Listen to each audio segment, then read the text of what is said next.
Topic begins by examining the low-risk anomaly, a phenomenon that challenges the traditional predictions of the capital asset pricing model, CAPM.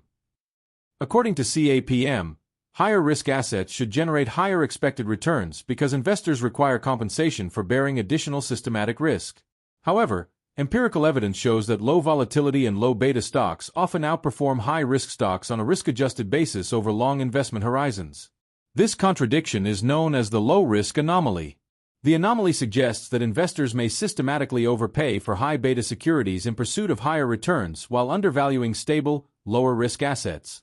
As a result, portfolios emphasizing lower-risk securities can sometimes produce superior long-term performance with reduced volatility and drawdowns. The topic also introduces the concept of alpha, which measures the excess return generated by a portfolio relative to its expected return based on systematic risk exposures.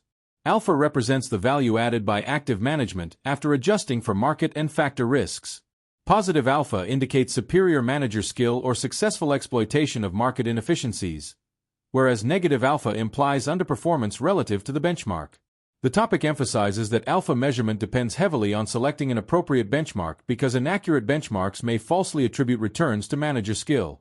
Effective benchmarks should be replicable, tradable, risk-adjusted, and aligned with the investment strategy being evaluated. Accurate alpha estimation therefore requires robust factor models and careful analysis of portfolio exposures to systematic risks and market conditions.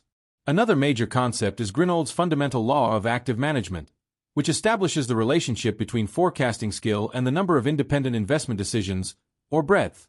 According to the law, portfolio performance measured by the information ratio depends on both the manager's forecasting accuracy and the number of active bets taken. Managers with limited forecasting skill can still achieve strong performance if they make a sufficiently large number of independent investment decisions. Conversely, highly skilled managers may succeed with fewer opportunities. The framework highlights the trade-off between prediction quality and diversification across investment ideas.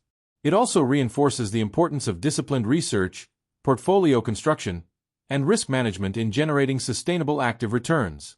Topic also focuses on factor regression analysis and portfolio sensitivity measurement. Multi-factor regression models extend beyond the CAPM by incorporating multiple systematic drivers of return, such as size, value, and momentum factors. The topic discusses the FRM French 3-factor model, which supplements market beta with a size factor, SMB, and a value factor, HML. Additional momentum factors such as UMD or WML may also be included to capture return persistence effects. Regression analysis allows investors to estimate how sensitive a portfolio is to these factors and determine whether observed returns are attributable to systematic exposures or genuine manager skill. By decomposing returns into factor betas and alpha components, managers can evaluate portfolio risks more effectively and improve benchmark construction. The topic further explains that factor selection significantly influences the interpretation of portfolio performance and alpha. Some factors, such as SMB and HML, are conceptual rather than directly tradable, which creates practical limitations for portfolio replication and benchmarking.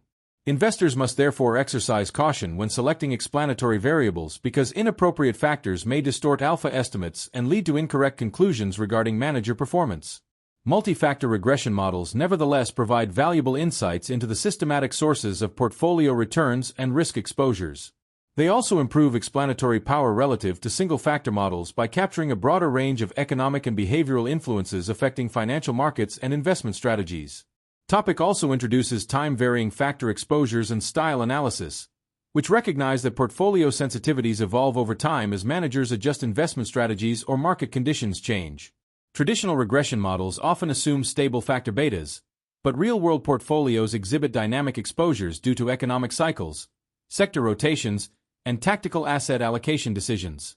Style analysis addresses this issue by using tradable benchmarks and periodically updated factor exposures to evaluate investment strategies more accurately. The topic illustrates this concept using exchange-traded funds such as SPY, SPYV, and SPYG to represent market, value, and growth exposures. Time-varying factor analysis therefore enhances the realism and usefulness of multi-factor performance evaluation. The topic also examines volatility and beta anomalies, both of which contradict the traditional positive relationship between risk and return predicted by CAPM.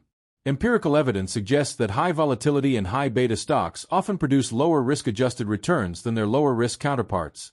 These anomalies may arise because investors prefer lottery-like high-risk securities, institutional investors face leverage constraints, or behavioral biases distort asset pricing.